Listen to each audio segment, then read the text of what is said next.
Bueno, la semana pasada estuvimos hablando estábamos hablando de VIH y creo que quedamos en diabetes, fue el último tema, ¿verdad? Ya quedamos ahí, que íbamos a tomar el tema de diabetes. Sí, ¿Verdad que fue ahí? manifestaciones orales del diabetes, sí. Exactamente, exactamente, creo que ahí fue que quedamos. Muy bien, entonces vamos a ver si comentamos un poquito de la diabetes, porque como ustedes saben, la diabetes es una enfermedad de alta prevalencia. Una de las manifestaciones que quizás se presenta con más frecuencia es candidiasis eritematosa. ¿Qué quiere decir eso? Candidiasis eritematosa. ¿Qué es candidiasis? ¿A qué se refiere eso? El nombre está dicho ahí. Todos los nombres están dichos ahí. Candidiasis, ¿a qué se refiere? Esa es la Es una infección. ¿Originada por quién? Por un por el hongo, por el hocario. El hongo de la cándida. De la Candida albicans. El cándida albicans. Exacto. ¿Y eritematosa qué quiere decir? Ese apellido de la candidiasis. ¿Qué quiere decir eritematosa? Que forma eritemas. ¿Y qué es el eritema, Camila? Son como Eritema, protuberancias. eritema es enrojecimiento. Cuando dice eritema se refiere a enrojecimiento, tú sabes, más que a protuberancia, se refiere a una candidiasis. La candidiasis tiene la característica de que parece como un algodoncito blanco, pero entonces también se enrojece. ¿Y cómo usted diferenciaría en una candidiasis de una leucoplasia? Para el raspado, doctor. Exactamente, con el rapado. Si ustedes ven que se quita como una leche cortada, por decirlo así, una leche como un grumo, una leche de esa que se deja en la boca de los bebés y que se corta, que hace como un grumo y deja un lecho blanco, eso es una candidiasis. Si no se despega, estaríamos hablando casi, por decirlo así, de una leucoplasia. Entonces, queilitis o estomatitis angular, ¿a qué se refiere eso? ¿Qué quiere decir eso? Doctor, eso es lo que le dicen boquera. Exactamente, exactamente. Inflamación del ángulo, de la comisura de la boca, estomatitis angular, eso exactamente. La gente le dice boquera, eso mismo, en un lenguaje un poco informal, pero bueno, uno tiene que hablarle a los pacientes para que ellos entiendan. Tú le dices una estomatitis angular y va a pensar que es una mala palabra que uno le está diciendo. Sí, hay que ponerse al nivel de cada uno de los pacientes. Bien, leucoplasia vellosa, eso mismo se refiere, o sea, a una lesión que parece como que con mucha protuberancia, como muchos pelitos, como mucho vello y de color blanquecino. Eso es otra de las manifestaciones también del VIH, manifestaciones orales. Problemas periodontales, obviamente, pero el VIH no es solamente quien da problemas periodontales. ¿Qué otras enfermedades dan problemas periodontales también, de las que estamos hablando o de las que vamos a hablar? La diabetes. Exactamente, la diabetes es una enfermedad que casi siempre da problemas periodontales. Muy bien, exactamente. Entonces, aquí tenemos una lesión que yo se la veo repitiendo siempre para que no se le olvide, el sarcoma de Kaposi. ¿Qué yo le digo a usted del sarcoma de Kaposi? ¿Dónde se ve a veces por primera? En el cielo de la boca. Exactamente. A veces la primera manifestación es una lesión amoratada en el cielo de la boca, el sarcoma de Kaposi. También ulceraciones aftosas recurrentes, o sea, son de la manifestación. Vamos a ver, yo tengo por ahí una charlita solamente de VIH, donde vamos a ver muchos detalles, pero aquí la estamos mencionando a grandes rasgos. Serotomía, ¿a qué se refiere eso? ¿Qué es serotomía? Eso está relacionado con que... Disminución de la saliva. ¿Y qué otro nombre tiene también? Hipocialia. Exactamente, muy bien, hipocialia, o sea, es disminución de la producción de saliva, exactamente, muy bien. Manifestaciones orales de la diabetes, vamos a ver entonces, caries. Ustedes saben que la caries realmente en el hombre primitivo casi no aparecía la caries, pero la caries empezó a aparecer una vez que se modificó la dieta, una vez que el azúcar se hizo elemento fundamental, pero anteriormente la caries no era frecuente, ustedes saben. En esos estudios que hacen en momias y cosas así, buscando los antropólogos, buscando los primeros hombres, prácticamente no existía la carie. La carie apareció después que se integró, después que se fue, como quien dice, como decía alguien, después que se fue integrando el azúcar, porque ya ahora mismo la humanidad vive atrapada por el azúcar. Todo está manejado por el azúcar. Si ustedes ponen a ver todos los alimentos, no comemos lo que queremos, sino comemos lo que nos mandan a comer. La publicidad te vive bombardeando lo que tú tienes que comer. Te lo bombardea por la radio, por la televisión, por el celular, por donde quiera. Te dice que coma esto, que come esto otro. O sea, tú no comes lo que tú quieres, sino lo que te mandan. Y entonces, en esta época, la humanidad vive atrapada por el azúcar. Donde quiera que tú, cualquier cosa, el azúcar tiene el mismo efecto que cualquier droga narcótica. O sea, te crea la misma dependencia. Una vez que tú comienzas a comer dulce, prácticamente no puedes parar. Eso es una cosa terrible. Eso es casi como cualquier droga narcótica, el azúcar. La humanidad vive atrapada por el azúcar y, por supuesto, eso ha traído consecuencias a la caries y ha traído una serie de condiciones también. Eso ha traído también las ventas de las pastas dentales, ha creado toda una industria alrededor del azúcar, para que ustedes lo sepan. Es decir, la humanidad se ha modificado la dieta después de eso.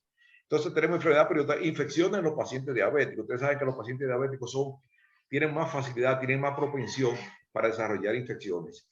Los pacientes diabéticos tienen que cuidarlo, sobre todo el pie del diabético, tienen que cuidarlo porque fácilmente hace una necrosis y después eso va a la amputación. También compromete la vista, riñón, corazón, ¿qué más? Hígado, riñón, corazón, la circulación, la microvasculatura, o sea, todos los vasos pequeñitos se comprometen en los pacientes diabéticos. Déjame ver, ¿qué más? También, eso es importante, cicatrización en las heridas. Déjame ver quién fue que escribió. Sí, que si estoy pasando la diapositiva, dice Saúl, ¿ustedes no están viendo la diapositiva? Sí, doctor, ¿se ve? Orales del diabético. ¿Verdad que sí están viendo la diapositiva? Escribió alguien que si estaba pasando la diapositiva. Sí, se ve. Yo creo que sí. Yo la veo a ustedes muy bien y veo las diapositivas. Bueno, entonces, eso es otra condición también. Los pacientes diabéticos tienen dificultad para cicatrizar las heridas. De ahí que sea necesario que como odontólogos, déjame ver, volvió a escribir otra gente. El doctor está pasando la diapositiva, digo que sí. Bueno, déjame ver. Lo mismo sale otra vez. Sí, bueno. Déjame ver, hay alguien que quiere entrar. Ok. Ok, José quiere entrar, bien. Parece que tiene dificultad, ya no sé. Parece que es Saoni que tiene alguna dificultad con eso. Bueno, cicatrización. También, como dice ahí, infecciones por cándida, como lo vimos ahorita, o sea, los pacientes diabéticos tienen, vamos a decir que propensión a hacer infecciones por cándida y estomatitis protésica también. Líquen plano y reacciones orales liquenoides. El líquen plano, ustedes no habían oído mencionar eso. No conocían esa lección. ¿La habían visto? ¿A dónde la vieron ustedes? Díganme. En trabajos que hemos hecho anteriormente.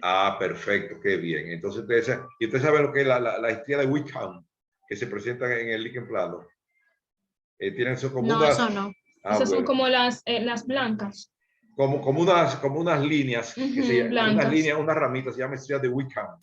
Pero qué bueno que ustedes sí sabían eso bien. Entonces, esa es otra manifestación también que puede presentarse en la diabetes. Déjame ver qué más. También, no, aquí, crea, como dijimos ahorita, serotomía, las glándulas salivales, también cialosis. ¿Ustedes saben lo que es cialosis? ¿Qué quiere decir cialosis?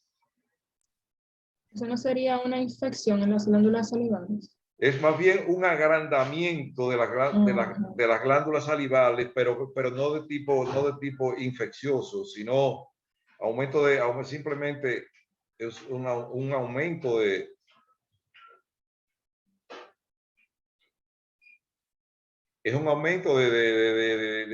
tamaño, del volumen. Eso se presenta más bien en ese tipo de enfermedades, en la diabetes, a veces en el mismo VIH, yo vi cialosis. Hay algunas enfermedades en las cuales se presenta agrandamiento no infeccioso, vamos a decirlo así. O sea, no es de origen infeccioso, es un aumento de volumen, pero no de origen infeccioso. También alteraciones en el gusto. El paciente diabético, claro, se le modifica el sentido del gusto. trastornos en el esmalte. Esos son básicamente, en términos generales, las manifestaciones que se presentan en la diabetes. Vuelvo y les digo, tienen alteraciones en la visión, trastornos en la microvasculatura.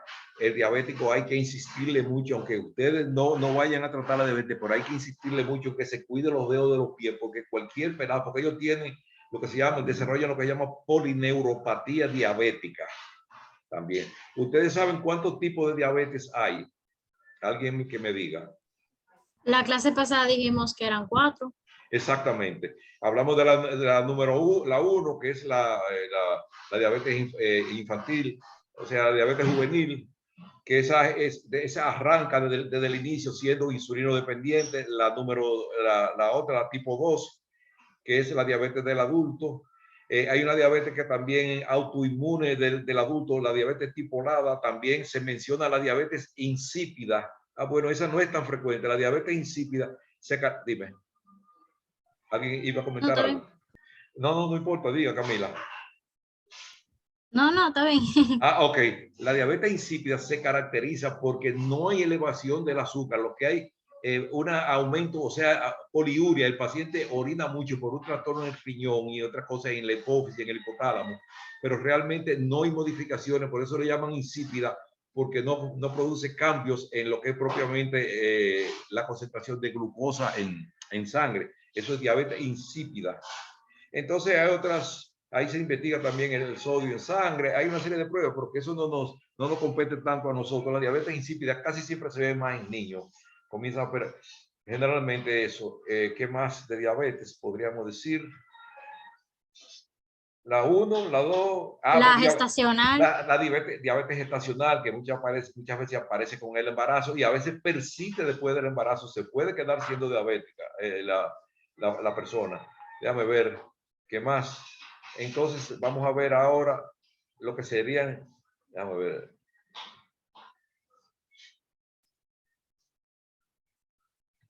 Las anemias ferropénicas. ¿Ustedes saben qué quiere decir ferropénica? Disminución en el hierro. Exacto, disminución de la cantidad de hierro en sangre. Bien. En la sangre. Se va a caracterizar por palidez. El paciente, astenia, el paciente va a estar cansado, el paciente no se siente con ánimo para nada, va a estar decaído. Disnea de esfuerzo quiere decir que cualquier cosa mínima se va a cansar. La lengua se va a depapilar. A veces es una manifestación. Cuando uno ve una lengua así depapilada, una lengua así que esté prácticamente lisa, hay que sospechar o pensar, mandarla a hacer un hemograma para que nos orientemos y sepamos qué está pasando por ahí, a ver si hay una anemia. Entonces uno la referiría, claro, de un hematólogo o un internista, dependiendo de la condición. Miren esa lengua, como ustedes ven, una lengua prácticamente lisa, una lengua posiblemente de un paciente de una paciente anemia ferropénica. Policitemia es todo lo contrario. Esa gente que tiene la policitemia quiere decir poli, que quiere decir mucho, tiene el glóbulo rojo por encima del promedio normal. Entonces tiene la fascia congestiva. ¿Qué quiere decir fascia congestiva? ¿Qué es eso? ¿Qué quiere decir fascia congestiva? No sé, en verdad. Fascia congestiva, quiere decir, tiene la cara, esa gente que tiene la cara roja, que tú lo ves así, que tiene la cara como roja, como que tú lo ves que es muy acelerado, muy congestionado, muy rojo. Es una persona que hasta de un comportamiento medio agresivo. Eso es fascia congestiva. La mucosa enrojecida, porque todos, claro, tienen más glóbulos rojos de la cuenta. Eso generalmente aparece en las personas que viven a grandes alturas, pero también en algunos casos puede aparecer policitemia. Sangran fácilmente porque tienen más glóbulos rojos de la cuenta.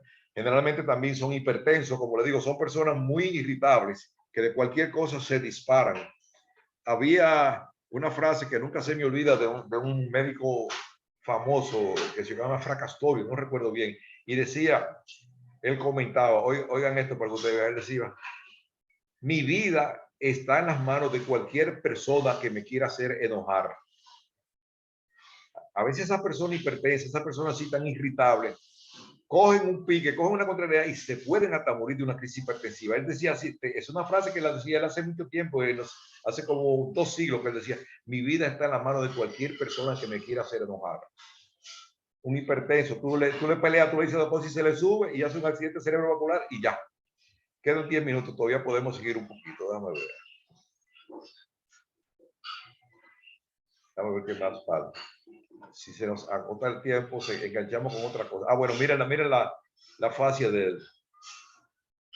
Como está congestionado, como está irritado, la cara roja. Esta otra, déjame ver a qué se refiere. ¿Qué quiere decir eso? Leucemia. ¿Qué quiere decir? ¿A qué se refiere? Cáncer en la sangre, ¿no es? O sea, Sí, pero el cáncer en la sangre es un término muy drástico. un término muy impreciso, te diría yo, más que drástico, es impreciso porque puede ser en los glóbulos rojos, puede ser en la plaqueta, puede ser en cualquier otro elemento. O sea, el mismo nombre te lo dice Leu. ¿Cuál de los glóbulos?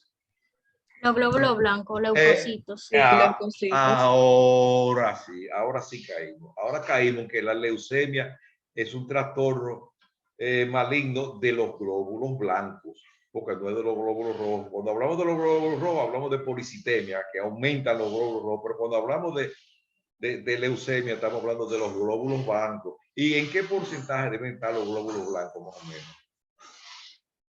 ¿Qué cantidad hay más o menos, como promedio, un hemograma normal? De 5 a 10.000. 10.000, exactamente. ¿Y los glóbulos rojos? 4.5 a 5 millones. Exactamente. Y tú me puedes decir cuántos tipos de glóbulos blancos hay.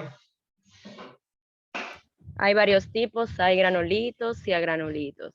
Granulocitos y agranulocitos. Granulocitos, sí, y agranulocitos. Lo vamos a ver, eso, a ver si nos da tiempo y vamos a ver un hemograma y lo vamos a analizar todo eso después que terminemos. Y, ok, y tú me puedes decir lo que sería un conteo diferencial, o sea, en qué porcentaje se encuentran cada uno de ese tipo de glóbulos y cuáles son los granulocitos y cuáles son los agranulocitos. Vamos a ver. Yo no recuerdo bien, pero vamos a ver si, Vamos, si la dime. pego. No te apures, que Como ahorita lo vamos a ver en la próxima conversación. Los eosinófilos, los basófilos. Pero y ¿cuáles son? Es que tú me estás hablando, tú me estás mezclando los granulocitos con los agranulocitos. O sea, los granulocitos son unos y los agranulocitos son otros.